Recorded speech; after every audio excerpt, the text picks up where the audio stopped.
Hello, Job here, reading poems for the city of Davis, where I'm the poet laureate. And we're not having poetry readings in person. And frankly, my internet connection is kind of shaky, is why I'm not doing Zoom readings. But I can do these videos and upload them, and that works just fine.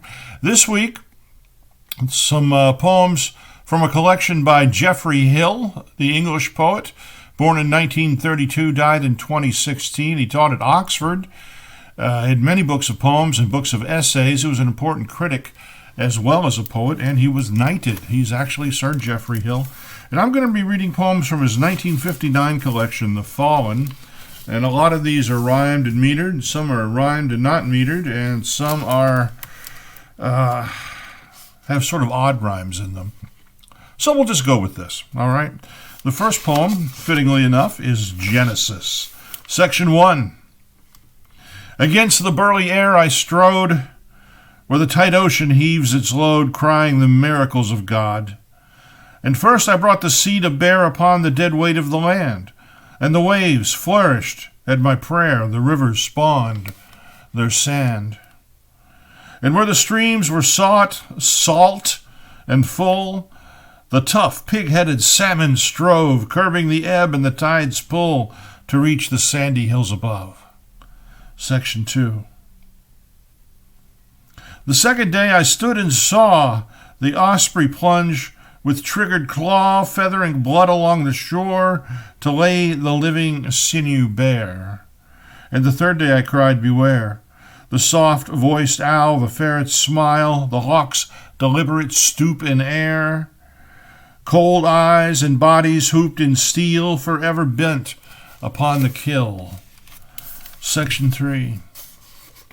And I renounced on the fourth day this fierce and unregenerate clay, building as a huge myth for man the watery Leviathan, and made the glove-winged albatross scour the ashes of the sea where Capricorn and Zero cross, a brooding immortality such as the charmed phoenix has and the unwithering tree. 4. The phoenix burns cold as frost, and like a legendary ghost the phantom bird goes wild and lost upon a pointless ocean tossed. So the fifth day I turned again to flesh and blood and the blood's pain. The final section. On the sixth day I rode in haste about the works of God. With spurs I plucked the horse's blood. By blood we live, the hot, the cold, to ravage and redeem the world. There is no bloodless myth will hold. And by Christ's blood are men made free, though in close shrouds their bodies lie under the rough pelt of the sea. Though earth has rolled beneath her weight, the bones cannot bear the light. This poem is called God's Little Mountain. We're reading the poems of Sir Geoffrey Hill.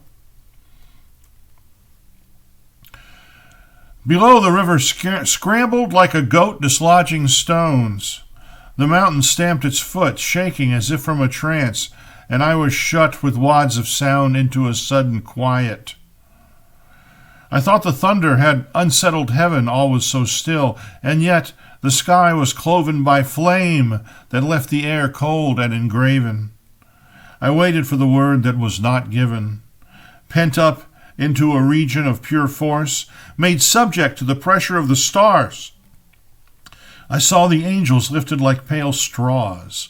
I could not stand before those winnowing eyes and fell until I found the world again. Now I lack the grace to tell what I have seen, for though the head frames words, the tongue has none, and who will provide the surgeon to this stone? Holy Thursday. Naked he climbed to the wolf's lair. He beheld Eden without fear, finding no ambush offered there but sleep under the harboring fir. He said, they are decoyed by love who, tarrying through the hollow grove, neglect the season's sad remove. Child and nurse walk hand in glove, as unaware of time's betrayal, weaving their innocence with guile. But they must cleave the fire's peril and suffer innocence to fall. I have been touched with that fire, and have fronted the she-wolf's lair. Lo, she sleeps quiet and innocent of desire, who was my constant myth and terror. That's Holy Thursday. The Bidden Guest. The Bidden Guest. The starched, unbending candles stir as though a wind had caught their hair, as though the surging of a host had charged the air of Pentecost. And I believe in the spurred flame, those racing tongues, but cannot come out of my heart's unbroken room, nor feel the lips of fire among the cold light and the chilling song, the broken mouths that spill their hoard of prayer like beads onto a board. There at the rail each muffled head swings somberly. Oh, quiet deed, this is the breaking of the bread. On this the leanest heart may feed, when by the stiffly linened priest all wounds of light are newly dressed, healed by the pouring in of wine from bitter as from sweet grapes bled.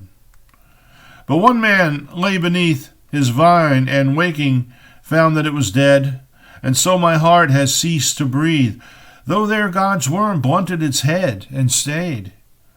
And still I seem to smile. Wounds have thick lips and cannot tell if there is blackness couched beneath.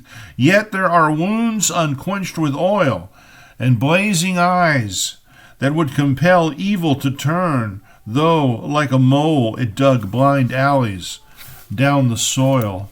So I heard. Now I hear, like shifted blows at my numb back, a grinding heel, a scraped chair. The heart's tough shell is still to crack when, spent of all its wine and bread, unwinkingly the altar lies, wreathed in its sour breath, cold and dead. A server has put out its eyes.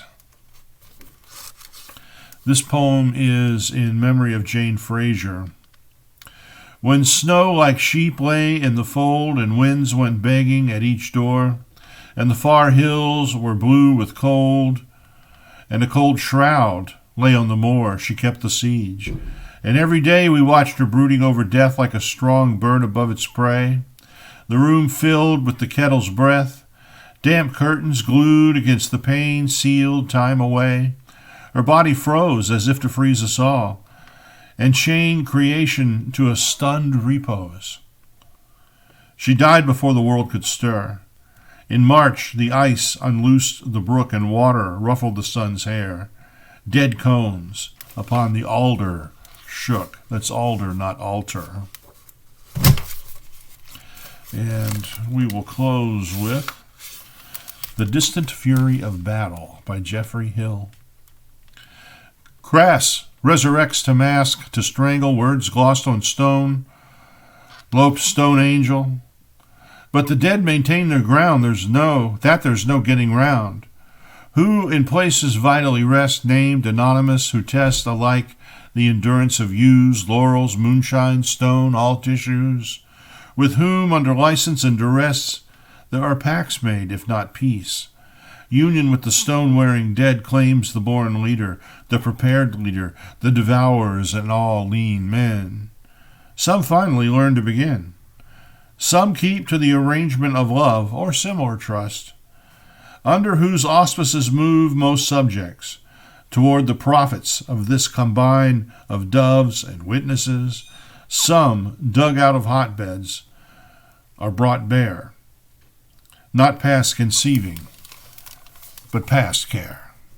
Poems by Geoffrey Hill of England, who died in 2016, a much honored, much respected poet. My name is Jobe. I want to thank you for listening, watching this poetry video.